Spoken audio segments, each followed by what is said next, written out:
बिहार दानापुर से नागपुर आए एक मौलवी साहब को इमामत के लिए बुलाया गया था। मौलवी साहब नए नए थे, इसलिए उन्होंने धीरे धीरे अपने दोस्त बनाए और घुल मिल गए। उनके दिल में एक आरजू थी कि हजरत बाबा ताजुद्दीन औलिया की जियारत कर लूं। एक रोज मौलवी साहब ने अपने एक दोस्त से कहा, उन्हें बाबा ताजुद्दीन की जियारत करनी है। दोस्त ने मुस्कुरा कर कहा, ठीक है, आज शाम हम लोग शकरदरा शरीफ चलेंगे। शाम के वक्त उनके दोस्त उन्हें बाबा हुजूर की जियारत के लिए शकरदरा शरीफ लेकर पहुंचे। जैसे ही मौलवी साहब ने बाबा ताजुद्दीन को देखा तो उनके दिल में ख्याल आया कि मैंने तो सोचा था कि बाबा ताजुद्दीन किसी और ही अंदाज और लिबास में होंगे, अपनी शान के मुताबिक। लेकिन मौलवी साहब ने जब वहाँ का मंजर देखा तो हैरान रह गए। उन्होंने देखा कि बाबा ताजुद्दीन फटे लिबास और मैले कपड़ों में बैठे हुए हैं और अपने ही हाल में मगन है। ये सब देखकर मौलवी साहब के दिल में अजीब अजीब ख्याल आने लगे। वो चुपचाप वहाँ से लौट आए और घर पहुँचे, और घर पहुँचकर उन्होंने अपने कुछ दोस्तों से पूछा, क्या बाबा ताजुद्दीन हमेशा ऐसे ही रहते हैं? लोगों ने जवाब दिया, जी हाँ, बाबा ताजुद्दीन का रहन सहन हमेशा से ऐसा ही रहता है। ये सुनकर मौलवी साहब को ख्याल बदल गए। उन्होंने मन ही मन कहा, मैं तो समझता था कि बाबा ताजुद्दीन की जियारत करूंगा और उनसे कुछ हासिल होगा, लेकिन उन्हें देखकर अगले दिन मौलवी साहब के दिल में फिर तमन्ना जागी। उन्होंने अपने दोस्त से कहा, मुझे बाबा ताजुद्दीन के बारे में और बताइए, मैं और जानना चाहता हूँ। दोस्तों ने मुस्कुराते हुए कहा, मौलवी साहब, बाबा ताजुद्दीन रहमतुल्लाह अलैह की शान में बयान करना हमारे बस में कहाँ। ये सुनकर मौलवी साहब ने हैरानी से पूछा, मतलब? दोस्तों ने जवाब दिया, मतलब ये कि बाबा ताजुद्दीन के पास अच्छे भी आते हैं और बुरे भी, मगर बाबा की नजरे करम से हर किसी की मुराद पूरी होती है। आम लोग के अलावा आप जैसे इल्म वाले जानकार लोग भी बाबा जान के पास आते हैं और अपनी बात रखते हैं। ये सुनकर मौलवी साहब कुछ देर तक सोच में डूबे पड़े रहे और फिर पूछा, क्या आप लोगों ने कभी बाबा ताजुद्दीन को नमाज पढ़ते देखा है? मौलवी साहब की यह बात सुनकर सब दोस्त खामोश हो गए। कुछ पल बाद उन्होंने ये में से एक ने कहा, मौलवी साहब, ये मसला अल्लाह और उनके महबूब बंदे के बीच का है, हमारी इतनी बिसात कहाँ हम बाबा ताजुद्दीन की इबादतों पर नजर रखें या उनकी नमाजों को देख सके। मौलवी साहब अब भी एक कश्मकश में थे।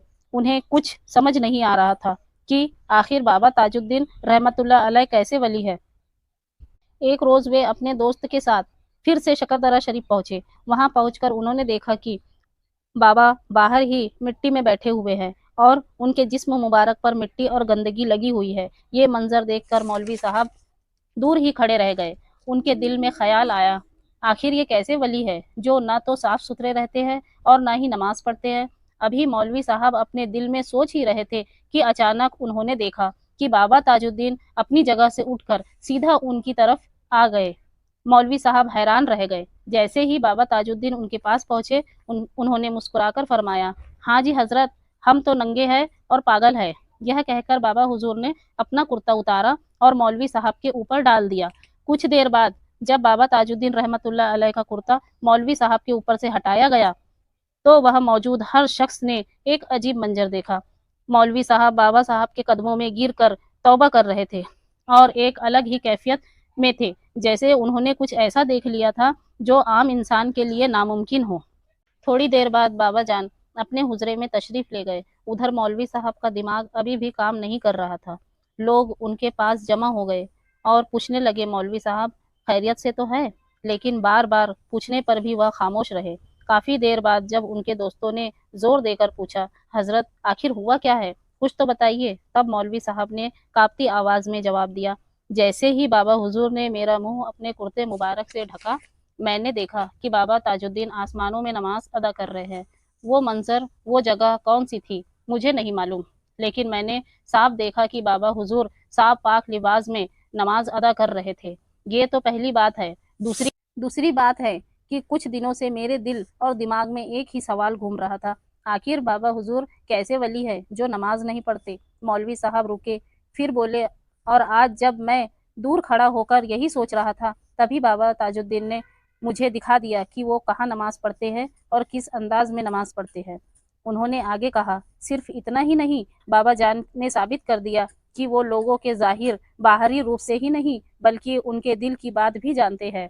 मौलवी साहब की जबान से ये सब सुनकर वहां मौजूद हर शख्स की आंखें नम हो गई। सब ने कहा, बाबा ताजुद्दीन को समझना हम आम लोगों का काम नहीं है। बाबा हुजूर की शान और अजमत को अपने आंखों से देखने के बाद मौलवी साहब के दिल में गहरी मोहब्बत और अदब पैदा हो गया। कुछ दिनों बाद वो फिर से बाबा ताजुद्दीन की बारगाह में हाजिर हुए। अदब के साथ सलाम किया और अर्ज की, हुजूर, जब आपने अपना कुर्ता मुबारक मेरे ऊपर डाला था तब मैंने देखा कि आप अर्श पर नमाज अदा कर रहे थे। बाबा जान, वो कौन सी जगह थी जहां आपने नमाज पढ़ा? मौलवी साहब का ये सवाल सुनकर बाबा जान मुस्कुराए और फरमाया, क्यों जी हजरत, तुमने ताजुद्दीन को समझा? मौलवी साहब ने सिर झुकाकर कहा, नहीं, आपको समझना हमारे बस की बात नहीं।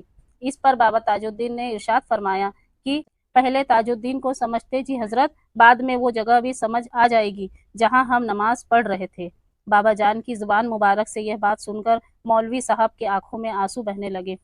आंखों से हमें चाहिए कि बाबा हुजूर की ज़ाहिरी ज़िंदगी पर गौर करें और वो इल्म हासिल करें जो खुद बाबा हुजूर ने फरमाया। बाबा ताजुद्दीन रहमतुल्लाह अलैह ने अपने ज़बान पाक से इरशाद फरमाया, जो लोग नमाज पढ़कर हमारे पास आते वो हमें बहुत अच्छे लगते। जी हाँ, हम बाबा हुजूर की हर पैगाम पर ध्यान दें तो हमें कहीं जाने की ज़रूरत नहीं। बाबा हुजूर ने यह भी फरमाया, अगर हमारे नाना जान की ज़ियारत करनी है और उनकी निस्बत को मजबूत कर रखना है तो कसरत से दरूद शरीफ पढ़ा करो। दरूद शरीफ दिलों के मैल निकाल देता है और इसमें इश्क रसूल को भर देता है। यही रास्ता है जो इंसान को रूहानी सुकून और नज़दीकी इल्म की मंजिलात तक पहुंचाता है। अगर आपको यह वीडियो पसंद आया हो तो उसे लाइक, शेयर और सब्सक्राइब ज़रूर करें।